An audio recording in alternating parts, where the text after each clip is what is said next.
Welcome to the Wandering Pilgrims podcast and our history series where we explore the lives of key figures from the past through a biblical lens. Today, we're diving into the fascinating life of one of America's most famous founding fathers, John Hancock. You may know him as the man with the bold signature on the Declaration of Independence, but his life and legacy go much deeper than that.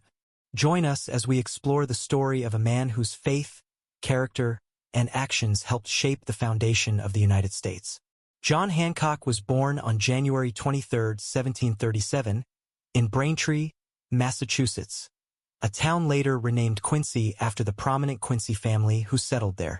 Interestingly, Braintree was also the hometown of John Adams, another pivotal figure in American history.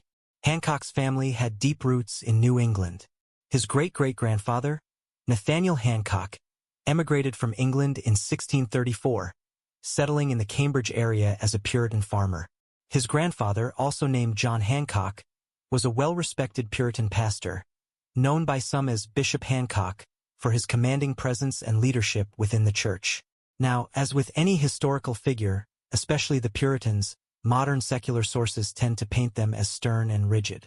But as we dive deeper into John Hancock's own story, we'll see that the Puritan influence on his life was not one of harsh legalism, but rather a foundation of piety and reverence for God.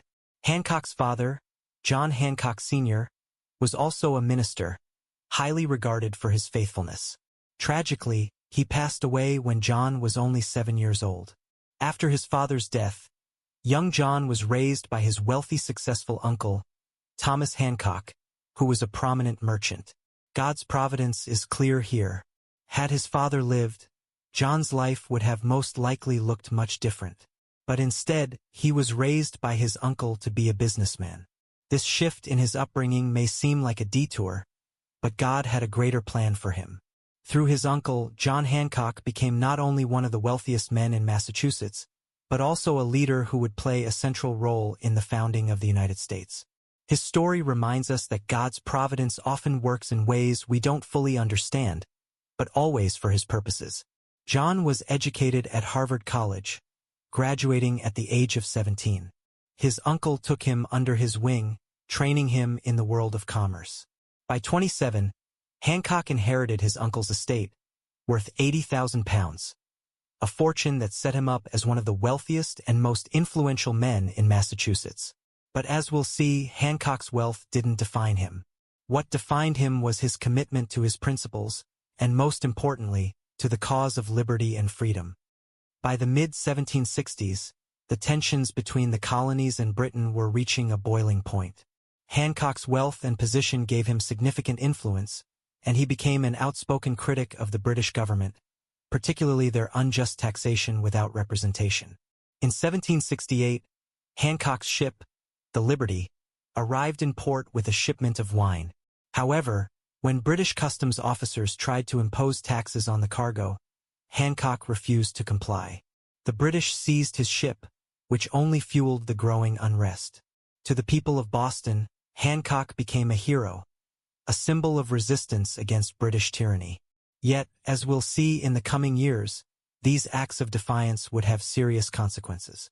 The tensions escalated when British soldiers were stationed in Boston, and eventually, these circumstances led to the infamous Boston Massacre in 1770.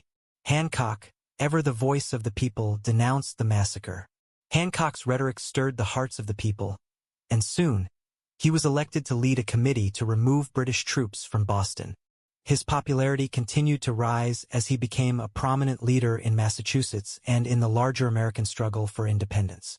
In 1774, Hancock was appointed president of the Massachusetts Provincial Congress.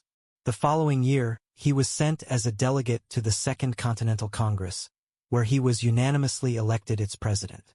And it was in this role in 1776 that Hancock became one of the first to sign the Declaration of Independence, famously adding his signature in bold, large letters so that John Bull, a nickname for England, could read it without spectacles. At the time, signing that document was a death sentence. To sign it was to declare yourself a traitor to the crown, hunted by the British for the rest of your life. And yet, Hancock did it anyway. He stood firm not just in his belief in the cause of liberty, but in the principles that guided him. His faith in God's providence and his commitment to the Christian values that underpinned the American Revolution were evident in every step of his journey.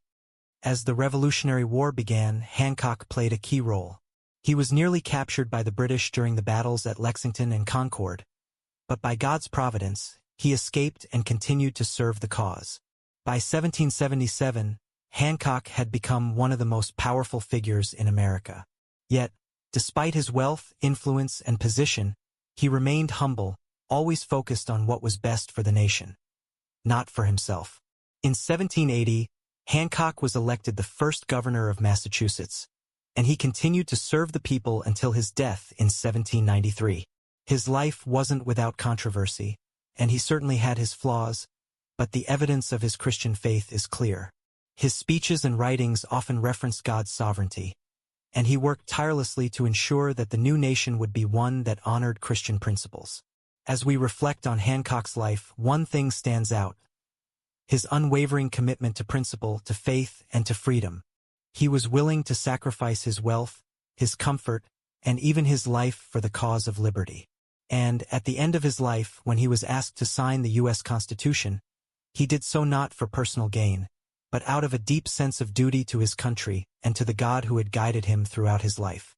Before we wrap up, let's take a moment to reflect on some of the lessons we can learn from Hancock's life.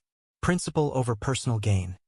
Hancock could have easily used his wealth and position for personal gain, but instead, he placed principle above all else. Faith in God's providence. From his humble beginnings to his role in the Revolution, Hancock's life was shaped by a deep trust in God's sovereign plan. The role of Christians in politics. Hancock's life reminds us that Christians can and should be active in shaping the laws and culture around them, always guided by a biblical worldview. Hancock's legacy is one of courage, faith, and service to others. He wasn't perfect, but his commitment to Christian principles and the cause of freedom left an indelible mark on the birth of our nation. We would do well to remember him not just as the man who signed the Declaration of Independence, but as a man whose faith and convictions helped shape the United States of America. Thanks for joining us today as we have wandered through history. If you've enjoyed this episode, be sure to subscribe and share it with others. If you would like to help us create more like this, please consider supporting our efforts through Buy Me a Coffee, Patreon, and our shop. You can also find other resources and graphics about John Hancock and others we cover on the podcast on our website and our Instagram and Facebook pages. You can find all of those links in the description. Lastly, we encourage you to explore the deeper stories of our nation's founding, remembering the providence of God in shaping the world we live in today. Until next time, keep wandering, keep learning, and keep looking for God's hand in history.